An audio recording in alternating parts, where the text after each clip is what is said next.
Hello and welcome back to the Youth Education Project. It's been a while, but I'm happy to bring you this new mini lecture, which is going to be on the topic of climate change and youth plaintiffs.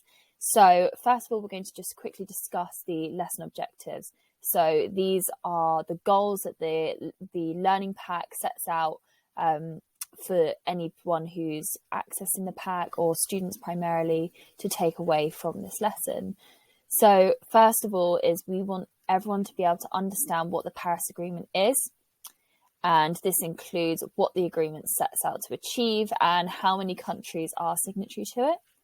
We're also then going to go on to discuss the United States withdrawal from the agreement. And we'll talk a little bit about the implications this had. And we'll also talk about the subsequent U-turn policy of the Biden administration. Thirdly, we're going to have a look at the obligations which the Paris Agreement imposes upon the member states that have signed up to it. So this is kind of the objectives that those states and countries have to achieve or aim to achieve. And finally, we're going to talk about some cases of climate change litigation.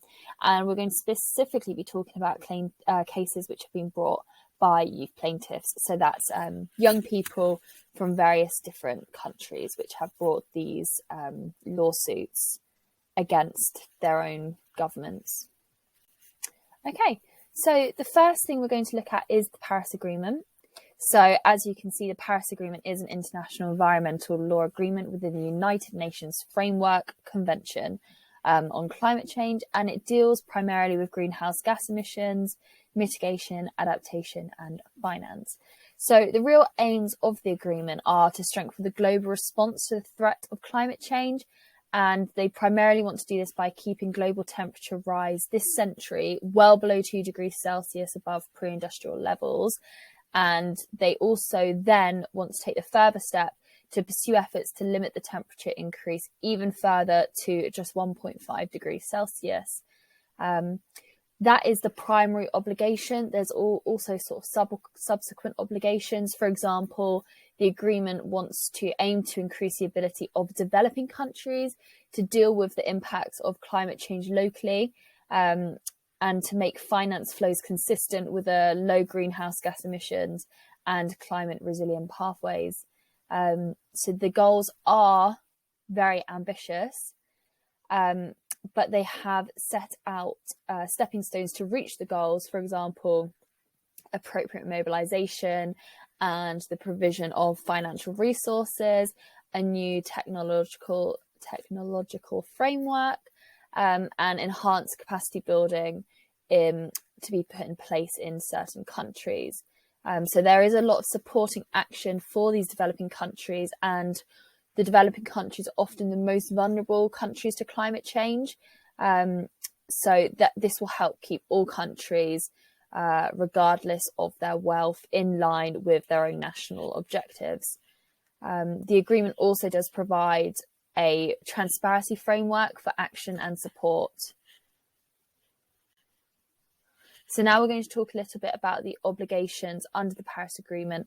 So this is kind of the objectives that the agreement sets out for all the signatory countries.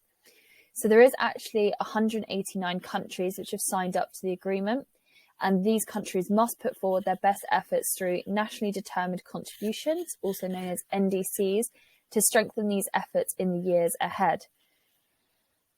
These NDCs represent each country's domestic self-defined climate change mitigation goals for the period beginning in 2020. So each of the goals and objectives is unique to each signatory country. So each party, so that's the countries that have signed up, must produce regular reports on their admissions and the progress of the implementation of their goals. And there will also be a global stock take every 5 years to assess the collective progress towards achieving the purpose of the agreement. So there's a lot of expectation to discuss your progress and to have accountability for it. There's also been a massive international support behind the Paris Agreement. It's proven very strong, and no country besides what we're about to talk about has thus pulled out of the agreement yet, apart from the United States. So on the 1st of June 2017, Donald Trump controversially announced that the US would cease all participation in the 2015 Paris Agreement, and that they were aiming to re-enter the agreement on essentially their own terms. It said terms that are fair to the United States. Obviously, this was quite controversial, as they're the only country to have withdrawn from the US agreement, and it was met with a lot of criticism. So on the 4th of November 2019, in accordance with Article 28 of the Paris Agreement, the US administration actually gave formal notice of their intention to withdraw, and that did take 12 months to take effect. So the implications of this are that climate change experts have warned that the US exiting the Paris Agreement will leave greenhouse gas emissions higher in the US and also globally. So it won't just affect the US, but it will also affect other regions across the world. And this is particularly significant, seeing as the US is one of the highest producers of emissions in the world. So the formal withdrawal from the Paris Agreement is reversible. And President Biden has actually vowed that one of the first things he would do as president is rejoin the Paris Agreement, which is a dramatic U-turn on the former administration's, as in Trump's administration's priorities. Now we're quickly going to have a look at a brief timeline of some of the litigation that has been brought by young people around the world. So the first significant one we see is in 2015, which is JUliana and the United States. We're going to have a look at this in further detail in a minute, which is why there's not as much information there at the moment. Secondly, in October 2019, we have La Rose and Her Majesty the Queen. And this was a case in which 15 young people brought litigation against the Canadian government, and they argued that the Canadian government had not yet taken adequate action to address the issue of climate change. And they also argued that this impacted their right to life, liberty, security of person, and their right to equal opportunities under the law. In March 2020, we have Do-hyun Kim et al. And South Korea, which is when 30 young people brought a lawsuit against South Korea's framework action on low carbon green growth as unconstitutional, as they argue that the commitments made within it did not go far enough to meet the obligations laid out in the Paris Agreement. And 2018 in May, we have Youth Verdict Limited and Waratah Coal Party Limited. This was representing Australian Indigenous population actually, and also non-Indigenous youth, and they filed a lawsuit against a large new coal mining development in Queensland, Australia. And they did this to try to combat climate change and protect the cultural rights of the Aboriginal people in that region. So what we see here we have 2020 September Youth for Climate Justice and Austria et al., which we're also going to have a look at in some further detail. But what we do see here is a lot of litigation and lawsuits which have been brought on the back of the Paris Agreement.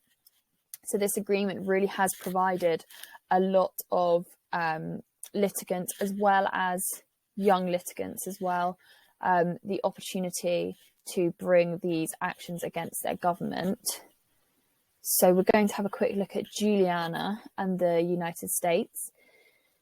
So in this case, 21 youth plaintiffs between 7 and 19 in this US court case asserted that the US government violated the rights of young people and that of future generations by allowing governmental fossil fuel activity that causes climate change and significantly harmed their rights to life and liberty. So this is very similar to La Rose case, which occurred in Canada.